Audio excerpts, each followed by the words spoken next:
los consejos técnicos escolares y los actores del mesocurrículo. Actores y actrices como ustedes.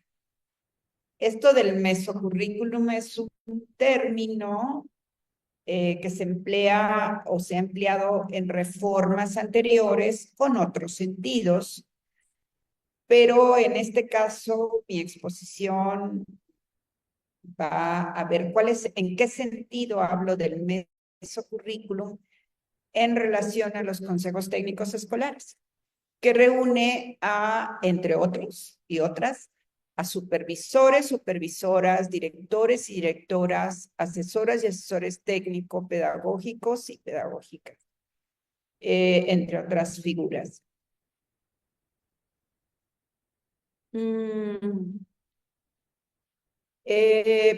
Voy a trabajar dos puntos y dos cuestiones. Ayer escuchaba la presentación que ofreció el doctor el doctor Ángel Díaz Barriga a propósito del mismo tema.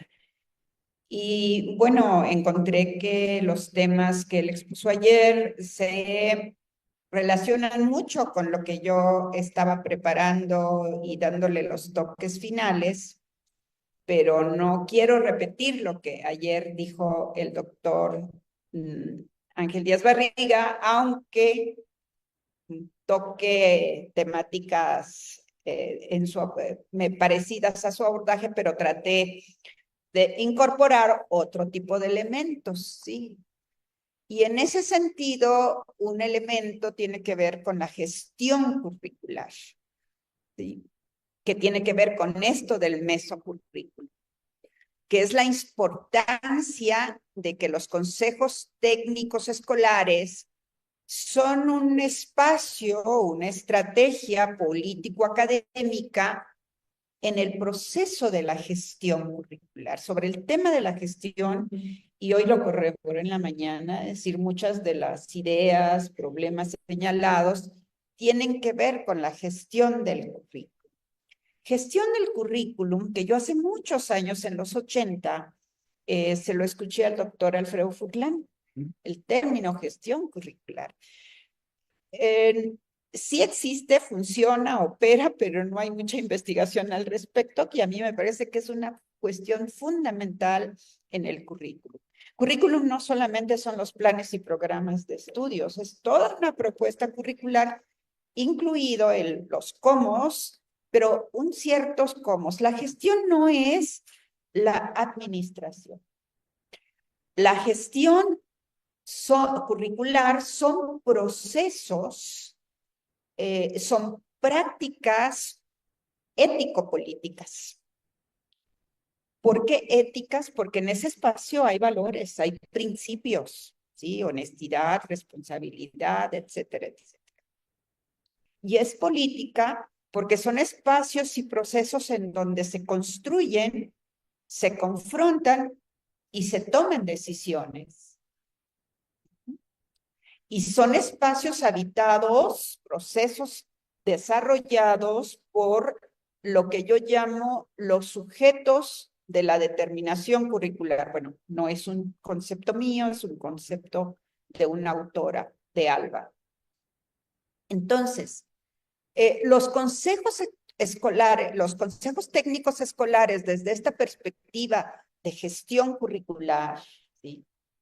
Como espacio ético-político y como espacio donde se juega la práctica del poder. Más adelante voy a hablar del poder, poquito de lo adelanto.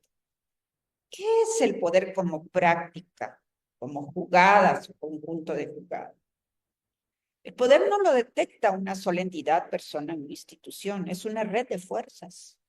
Y eso se produce en los procesos de gestión curricular para tomar decisiones, en este caso educativas, curriculares, didácticas, como todo eso que ustedes saben hacer y de la cual tienen muchísimos años de experiencia en sus zonas, en sus direcciones, en sus tareas de supervisión, de asesoramiento técnico. Entonces, ahí se juega la práctica del poder. Y es una red, el poder, y se juega en esto. Entonces, así concebida los consejos técnicos como espacios de gestión curricular, no de administración, ni mucho menos de esa administración burocrática, rígida, que he escuchado aquí y me consta que están tratando de mover el sentido, o sea, el subtítulo de esta reunión tiene una carga de sentido. Entender los sentidos tradicionales y cambiar el sentido hacia un proyecto. Y esto creo que cuando arrancó la propuesta de los nuevos planes de estudio en el periodo 23-24, y yo decía, es que, ¿qué van a hacer en eso del mesocurrículum? El mesocurrículum es medio entre la propuesta institucional de una nación. La Constitución mandata que es el gobierno en turno, el Estado, quien es el responsable de proponer los planes de estudio, los programas de estudio como se generaron en el año 2022 y se echaron a andar en el periodo o en el ciclo escolar del 22-23, ¿no? Es decir, lo conversaba con Héctor hace un rato, que el mismo documento habla de gestión curricular. Cuando yo leí por primera vez el documento, digo, wow, ¿sí? Van a desrigidizar esa verticalidad burocrática de una autoridad fijada, formal, muy estructurada, difícil de mover. Una secretaría tan grande como es la Secretaría de Educación Pública cuesta trabajo moverla en este sentido de la gestión, en este sentido del poder como una práctica ético-política. Y aquí está, o sea, no lo inventé. Qué bueno que eso que le escuché al maestro Furlan en la década de los 80 de la gestión curricular, que poco se oía, se hablaba del echar a andar las propuestas, pero en esta propuesta, aquí está escrito, ya nomás me falta poner la página, la voy a poner. Y en estos espacios de gestión curricular, como son los consejos técnicos escolares, la práctica y el valor de la colegialidad es una función muy importante y también es un valor ético. ¿Por qué? ¿Qué es la colegialidad? Bueno, esto es lo que se quiere construir con los colectivos docentes para ejercer su autonomía profesional docente. Ya desde la reforma anterior, desde hace más de 2 años, el del nuevo modelo curricular, que en el periodo gubernamental hasta el 2018, ¿sí? Ya se hablaba de autonomía curricular. Ahora toma más fuerza y se complejiza esa idea de la autonomía profesional del magisterio, y no solamente de los docentes, también incluye a los sujetos de la determinación curricular que están en medio entre el plan, la normativa curricular y las escuelas, los maestros, los niños, niñas, jóvenes, estudiantes, sus familias, la comunidad, etcétera, ¿no? Son como, lo vamos a ver ahorita, como una bisagra, como un gozo. Entonces, el sentido, hasta donde yo entiendo que se está pretendiendo darle al trabajo de los consejos técnicos escolares, es diferenciar entre una administración como control burocrático y la gestión como acción deliberativa para tomar decisiones. Esto es bien importante. Ahí está el cambio de sentido. Y este cambio de sentido no se va a dar de la noche a la mañana, no se está dando por decreto. Ya arrancó y todavía falta. Y han hecho logros. Pero cambiar los sentidos de las prácticas sociales y en este caso de las prácticas socioeducativas hay que mover hábitos, costumbres que están arraigadas, que están naturalizadas, y de tan naturalizadas que estamos, las repetimos y ya no las cuestionan. Me consta, porque dialogo con docentes, dialogo con directores, algunos, yo ahora tengo la oportunidad de escucharles a ustedes, sí, que lo hacen, practican la cuestión deliberativa, hablar, lo cual no es fácil porque requiere una capacidad de escucha respetuosa, ética, tolerante, ¿sí? A lo mejor el otro no piensa igual que yo, la otra no piensa igual que yo, pero escucho y capaz que me puede enriquecer. O le escucho y digo, no, reafirmo mis convicciones y mis saberes y mi experiencia. Entonces, la deliberación para la toma de decisiones es muy importante en este sentido de la gestión curricular. Voy a usar, para hablar del mesocurrículum, de la metáfora de la bisagra. ¿Qué es una bisagra? Como en las puertas, sí, es ese mecanismo que permite articular un engrane que está arriba o al lado con otros que están abajo. Por eso le llamamos el mesocurrículum, que son las posiciones de sujetos donde ustedes están ubicados y situados, ustedes son autoridades educativas, ¿sí? Relacionándose con otras autoridades educativas.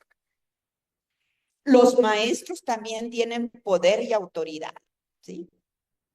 Entonces, esta metáfora de la bisagra de los consejos técnicos se constituye en este lugar que articula muchos engranes y que permiten mover y darle vida y dinamismo, en este caso, a los consejos técnicos escolares. De ahí la importancia del engranaje de los procesos de gestión curricular. A eso me refiero con el mesocurrículum y ahí lo dejo.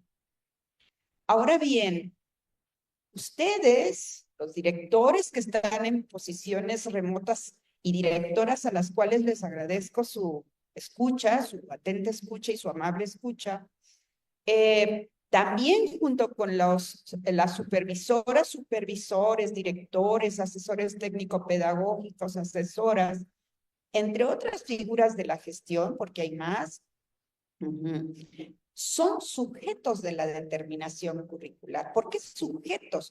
Porque determinan, empujan o resisten, detienen y estancan. ¿Sí?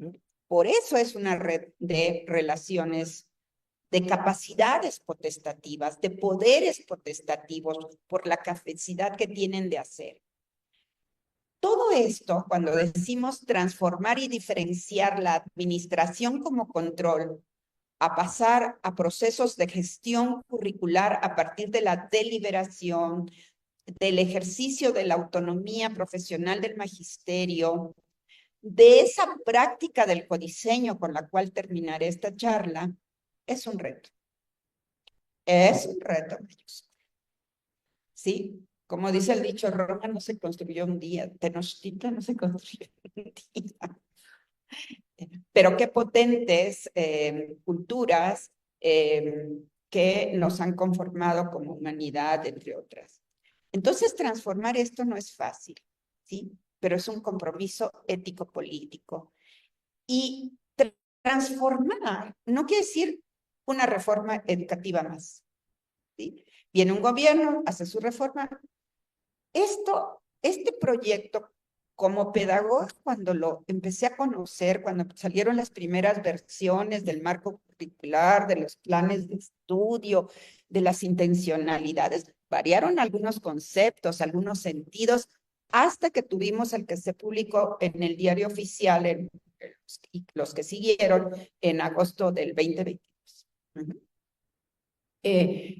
Son retos mayúsculos porque nos va a llevar años, nos está llevando años. Pero fíjense ustedes, me tocó dar mis primeras conferencias, por eso me puse a estudiar el currículum de la básica y y ahora de las normales y de la media superior. Me he quedado más en la educación básica y de educación básica me he acercado más a la primaria y ahora este año le voy a entrar un poco más a preescolar, ¿sí? Y secundaria son diferentes, pero conforman el tramo de la educación básica. Entonces, no es un cambio sexenal, es un cambio de un proyecto de nación y toda nación necesita un proyecto educativo. Proyecto quiere decir dar dirección y sentido hacia un horizonte, hacia dónde queremos llegar.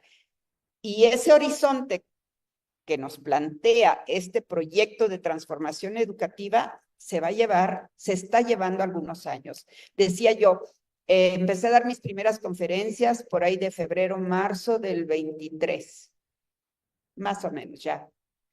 Del 23 hacia el día de hoy, he notado cambios interesantísimos. Les comentaba al grupo de la mañana que en marzo me tocó estar en una conferencia en Toluca y dialogué con grupos de docentes y así a bote pronto hice un diagnóstico y había 3 posiciones de sujetos de la determinación curricular. Como una tercera parte decía, esta es una reforma más. No le entiendo, no sé cómo le voy a hacer. Otra posición un poquito más numerosa de la tercera parte, quizá un 40% de los grupos que ya estaban, decía, ¿sabe qué, maestra? No le entendemos muy bien, pero le vamos a entrar. Y porque nos está prometiendo que nos va a tomar en cuenta, que vamos a participar en hacer el currículum de abajo hacia arriba, no nada más que nos lleguen los programas cerrados. Más adelante hablamos de eso con el codiseño. ¿Sí? Y había otro sector de una directora con una presencia muy digna, muy importante, de una directora de una escuela multigrado en una zona de por ahí del Estado de México con el grupo de sus maestras. Llegaron muy atentos. Dice, ay, maestra, dice, si eso que dice el plan de estudios, de trabajar por proyectos, de trabajar con la comunidad, de conocer a los estudiantes, a las familias, de respetar nuestro ethos cultural y nuestras lenguas y nuestras costumbres, maestra, eso ya lo hacemos. Desde hace mucho ya lo sabemos hacer. Qué bueno que la SEP, así me dijeron, qué bueno que la SEP ya le puso nombre a eso que hacemos. Entonces, no hay un solo sentido y los sentidos son construcciones y procesos a partir de la deliberación curricular de los sujetos de la determinación curricular y en los consejos técnicos de ustedes y los otros que están en el mesocurrículo. El juego del poder. ¿Sí? Tema interesante, pero se juega el poder. El poder como un conjunto de relaciones entre saberes y poderes, diría Foucault. Y yo diría entre saberes, poderes y experiencias. Ustedes tienen muchísima experiencia. Los maestros y las maestras de preescolar, de primaria, de secundaria, de inicial, de las normales, tienen muchos saberes, que qué bueno que una propuesta educativa no se basa en esa concepción de conocimiento positivista, de la ciencia, y este es el conocimiento verdadero. Ese conocimiento disciplinar, multidisciplinar que ahí está, se articula con saberes y experiencias de los maestros, de las familias, de las de nuestros estudiantes, de las comunidades. ¿Sí? Entonces, tiene igual valor el conocimiento científico que los saberes docentes, que los saberes culturales. Hay una autora argentina, argentina-mexicana, Adriana Puigros, que habla de los saberes socialmente productivos. No son los saberes productivos, esos que generan ganancia para las transnacionales, ¿no? Saberes socialmente productivos. Entonces, esos sujetos, con sus saberes, con sus poderes y con sus experiencias, ejercen poder. Pero el poder no es fijo en una sola persona, en una sola autoridad, en una sola institución, es decir, en una sola identidad. Por eso es una red de fuerzas. El poder es una red de fuerzas, de resistencias también, voluntarias e involuntarias, conscientes o inconscientes, con conocimiento o sin ello. Y son también posibilidades. Y entonces ejerzamos, o yo al menos ese es mi sueño, ejercer este juego de fuerzas de poder para encontrar las posibilidades para para un mejor mañana, para un mejor mundo, como decía el doctor Chávez, para una mejor educación. Bueno, soy muy soñadora, me podrán tachar de eso, pero no puedo vivir sin sueños, perdón. Los sujetos de la determinación curricular son sujetos de poder con capacidad potestativa. No es porque traiga aquí un garrote que le va a pegar, sino por lo que sabe hacer y sabe ser para algo. Por lo tanto, aquí, perdónenme, no soy feminista a ultranza, pero traigo a cuento al feminismo como lógica de razonamiento político. Un feminismo político como perspectiva de lectura de la realidad acuña el discurso, uno de los discursos feministas, no traigo autores, no voy a citar autores, pero por eso lo pongo entre comillas, porque no es un término ni una idea mía, sino la tomo prestada del feminismo político cuando dice, y ellas, el feminismo política, ellas y ellos hablan de la digna rabia, ¿sí? De esa voluntad y coraje para hacer las cosas, ¿sí? Necesitamos recursos, necesitamos formación, pero también necesitamos voluntades en nuestra capacidad de poder hacer. Entonces, el papel de la resistencia con proyecto, con direccionalidad y sentido, es lo que es una invitación en los procesos de la gestión curricular en la que van a empujar los consejos técnicos escolares, o me imagino que sí, así debe de ser. Los consejos técnicos escolares, entonces, los concibo como espacios donde se mueven relaciones de sujetos con capacidades, saberes, experiencias, propuestas y relaciones intersubjetivas. Los sujetos de la determinación curricular, como ustedes, supervisoras y supervisores, directoras y directoras que están en posiciones remotas, asesores y asesores técnico-pedagógicos, entre otros, pueden trabajar, empujar y, ¿por qué no resistirse? Pero decía Henry Giroux, hay dos formas de resistencia. Una resistencia contestataria solamente, y sí se necesita plantear argumentos, pero sin proyecto, ¿sí? Y hay una resistencia con proyecto que propone y que empuja hacia un horizonte para la mejora de la vida, de la educación, de un proyecto social. Entonces, ¿qué hago con mi poder? ¿Qué hacemos cada uno y cada colectivo con nuestro poder?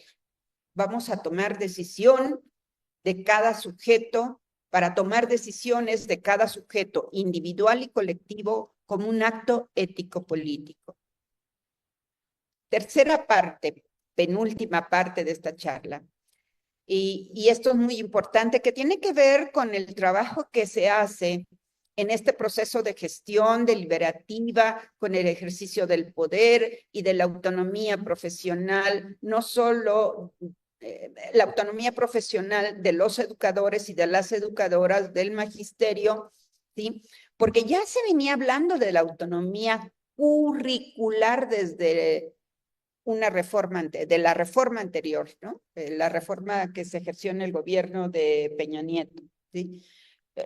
Pero aquí es más radical, es más fuerte y es más de peso la noción de autonomía profesional del magisterio. Ahora bien, les voy a platicar un poquito de dónde sale este término de codiseño. Es porque las teorías y los conceptos y las categorías tienen una historia. No surgen por actividad espontánea o porque a alguien se le ocurrió hablar del codiseño. No, Este concepto nació de una práctica de un diseño curricular por allá del 2004, 2005, si mal no recuerdo, donde un grupo de asesores curriculares y de diseñadores de un nuevo plan de estudios para una secundaria en América Latina, esto fue en el 2005, era en el sexenio del presidente Fox. Se encargó este proyecto por los estados americanos y bueno, ese es el contexto. Y ahí nace la práctica del codiseño. Todavía no nacía el concepto, las prácticas. Decimos, ¿cómo hacemos un currículum más horizontal, ¿sí? No vertical, no rígido, en donde sean los maestros los que construyan los planes y el plan de estudios y los programas. Entonces, se formaron equipos de maestros por asignatura, porque no se podían cambiar las asignaturas. Pero querían un currículum innovador y no muy costoso. Pero con asignaturas, no se podían cambiar. ¿Cómo quieres un currículum? Como lo hacíamos antes. Entonces, estos equipos idearon formas de trabajo que le llamaron el diálogo entre saberes entre las disciplinas, y la voz de las disciplinas pues eran los mismos maestros de química, de física, de inglés, de historia, educación física, artística, todas las asignaturas que debía llevar el aprendizaje. Pero no en aislamiento, sino se conformaron por grupos, áreas, asignaturas. Por ejemplo, para decirlo rápido, se juntaron física, química, los maestros de física, química y biología, y discutieron cuál podría ser un contenido y un problema común entre las tres disciplinas que estructuraran sus programas ya de manera disciplinar, como biología, como física. Y encontraron, recuerdo, me encantó ese ejercicio que hicieron estos maestros, que la energía era un problema, era un tema disciplinario y que había que entrarle por la energía. En lugar de entrarle, por ejemplo, la química por la tabla periódica y entonces discutieron y entre las tres voces de asignaturas idearon una tesis, una formulación, un argumento en donde la energía servía para la vida, ¿no? Y palabras más, palabras menos. Una vez que colectivamente, deliberativamente encontraron cuál iba a ser el problema de la vida y el problema teórico disciplinario, después ya cada profesor se fue a hacer su programa. Luego vino una ronda de diálogo entre saberes en donde dialogaron todas las áreas. Eso ya se venía haciendo. Bueno, así se llegaron a conformar prácticas que se le llamó del codiseño. Entonces, pasaron los años y de repente, pues el concepto viajó por ahí, quién sabe por dónde se fue, y lo veo reaparecer en la propuesta de transformación curricular a partir de una política educativa de la cual ya me dijeron que ya se la han apropiado desde el 23, etcétera, etcétera, ¿no? Entonces así nace este camino histórico del concepto del codiseño como una práctica de deliberación curricular y didáctica por allá del 2005. Hay una pedagoga, Gallardo, el profesor Héctor Moreno les puede dar ya más cercana a la referencia, que ya conceptualiza, es decir, teoriza, hace un ejercicio de darle forma a aquella idea práctica para que se constituya en una herramienta ético-política para mover el conocimiento en estos procesos de transformación educativa.